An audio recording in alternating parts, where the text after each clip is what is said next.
નમસ્કાર ખેડૂત મિત્રો, હું દિનેશભાઈ કનારા, ખેડૂત મોલ ગોંડલ। ખેડૂત મિત્રો, જે ખેડૂતોએ આગોતરી મગફળી અથવા તો કપાસ વાવી દીધો છે, ખેતરની અંદર ઉગી ગયો છે અને કૂવામાંથી પાણી જતું રહ્યું છે। બીજું, જેણે મગફળી વાવી દીધી, ઉગી ગઈ, જો પાય તો પીળી પડી જાય એમ છે અને ખેતરને પાણીની જરૂર છે, આવી પરિસ્થિતિની અંદર તમારે શું કરવું એ ખાસ ધ્યાનથી સાંભળજો। તમે કોઈ પણ ઘણા બધા છંટકાવ અત્યારે કરતા હશો, પણ તમારે કઈ રીતે આગળ વધવાનું છે?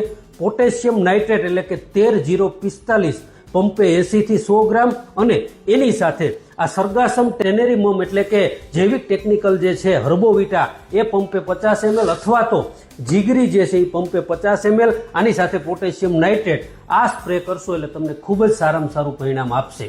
શા માટે આપશે એનું કારણ રજૂ કરું છું।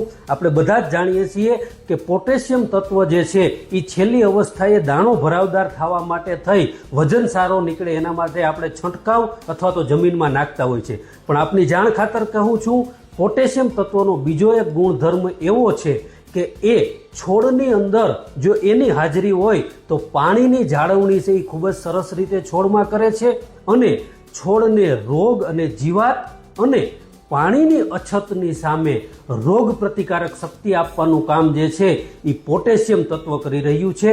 અત્યારે આવી જ પરિસ્થિતિ છે। આ પરિસ્થિતિની અંદર તમે તમારો જે પહેલો છંટકાવ છે એમાં જરૂર મુજબની જીવાતની દવા અથવા તો ઈયળની દવા જે કંઈ જરૂર હોય એ લ્યો।